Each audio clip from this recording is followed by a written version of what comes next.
Você não consegue. É provável que todos já tenham ouvido essa frase, seja em momentos decisivos ou em situações rotineiras. Mas por que tantas pessoas parecem prontas para desencorajar os outros? Hoje vamos explorar o que está por trás desse comportamento, como ele reflete a mentalidade de quem profere essas palavras e, mais importante, como você pode se cegar desse tipo de negatividade para alcançar seus objetivos. O que está por trás do "você não consegue"? Em muitos casos, frases como essa não refletem uma avaliação realista de suas capacidades, mas sim como inseguranças, medos ou inveja de quem as diz. As pessoas tendem a projetar suas próprias especificações nos outros. Quando alguém vê você se esforçando para conquistar algo grandioso, isso pode despertar sentimentos de inadequação ou medo de ficar para trás. A inveja surge quando as conquistas alheias revelam falhas próprias ou falta de progresso. Em vez de se inspirar, muitos escolhem desmerecer o esforço do outro, tentando desacreditá-lo para proteger seu próprio ego. Algumas pessoas vivem em uma bolha de negatividade e pessimismo.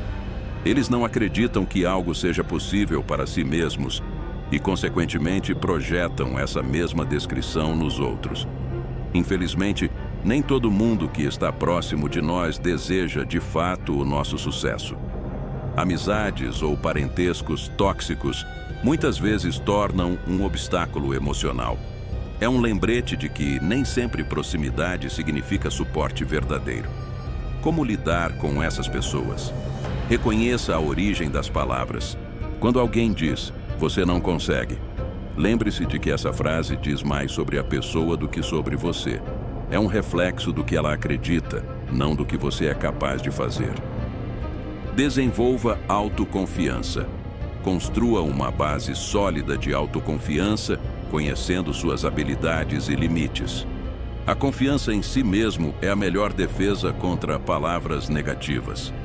Estabeleça fronteiras saudáveis. Se possível, limite o impacto das pessoas em sua vida. Nem sempre é fácil, especialmente quando se trata de familiares ou colegas próximos, mas aprender a filtrar ou ouvir pode fazer toda a diferença. Transforme a negatividade em motivação.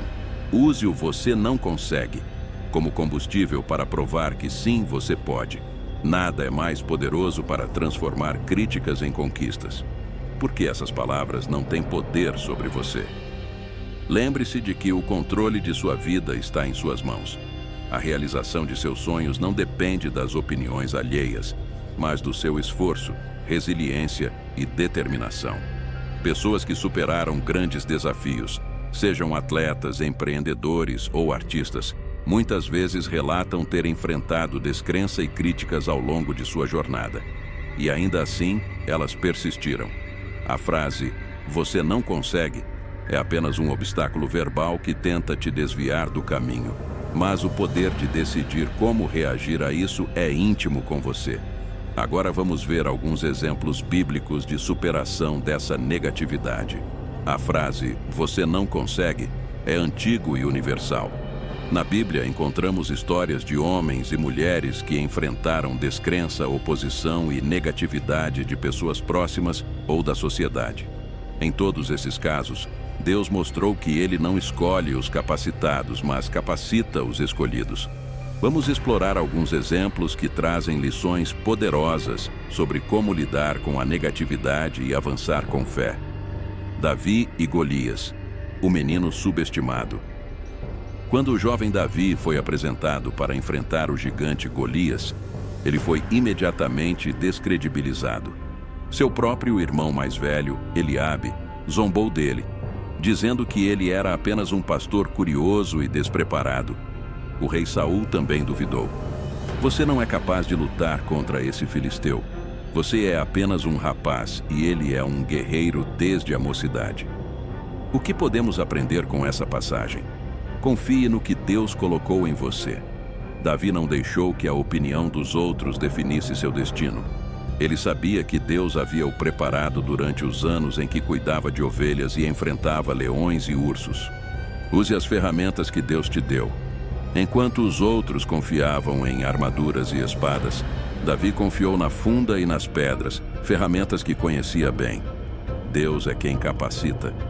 Com sua fé inabalável, Davi mostrou que a vitória não vem do tamanho do desafio, mas da grandeza de Deus. Neemias e os escarnecedores. Reconstruindo com fé. Neemias liderou o povo de Israel na guerra dos muros de Jerusalém, mas atraiu oposição intensa. Sanbalate e Tobias, líderes adversários, zombaram do esforço do povo, dizendo: "O que esses miseráveis judeus estão fazendo? Será que vão restaurar o muro? Até uma raposa subindo nele derrubaria esse muro de pedras." Neemias 4. O que podemos aprender com Neemias? Não perca tempo discutindo com os críticos. Neemias ignorou as zombarias e se concentrou na obra que Deus havia colocado em suas mãos. Ore e haja. Neemias respondeu à oposição com oração e ação. Ele clamou a Deus por proteção e continuou trabalhando com determinação. Encorajou o povo a trabalhar juntos e confiar em Deus, mostrando que, com união e fé, é possível superar qualquer obstáculo. Moisés e o desânimo do povo. A travessia do Mar Vermelho. Após sair do Egito, os israelenses enfrentaram um momento crítico ao chegar ao Mar Vermelho. Cercados pelo exército de Faraó, reclamaram e duvidaram de Moisés. "Foi por falta de túmulos no Egito que você nos trouxe para morrermos no deserto?" Mas Moisés respondeu com fé: "O Senhor lutará por vocês. Tão somente acalmem-se." Ou seja, confie em Deus mesmo quando o caminho pareça impossível. Moisés não tinha um plano humano para atravessar o mar, mas sabia que Deus proveria uma saída. Deus age no momento certo. Quando o povo parecia condenado, Deus abriu o mar, mostrando que ele nunca abandona os seus. Mesmo em meio à dúvida e ao desespero, Deus cumpre suas promessas. Gideão, o escolhido duvidado. Gideão era um homem comum que se considerava o menor em sua família e pertencia ao menor clã de Manassés. Quando Deus o chamou para liderar Israel contra os midianitas, até ele duvidou de si mesmo. "Ah, Senhor, como posso libertar Israel?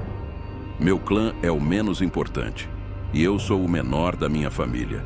Mas mesmo diante da descrição do próprio povo e da limitação de recursos, um exército limitado a apenas 300 homens, Gideão confiou na palavra de Deus e obteve a vitória. Aqui aprendemos que Deus vê em você o que ninguém mais vê. Deus escolheu Gideão não por sua força, mas por sua obediência. A força de Deus se aperfeiçoa nas fraquezas. Com um exército pequeno, Deus mostrou que a vitória não depende de números, mas de sua intervenção divina. Ouça a voz de Deus, não dos críticos. Gideão superou as vozes e confiou no propósito de Deus. Jesus em Nazaré. O profeta sem honra. Jesus foi desacreditado em sua própria terra.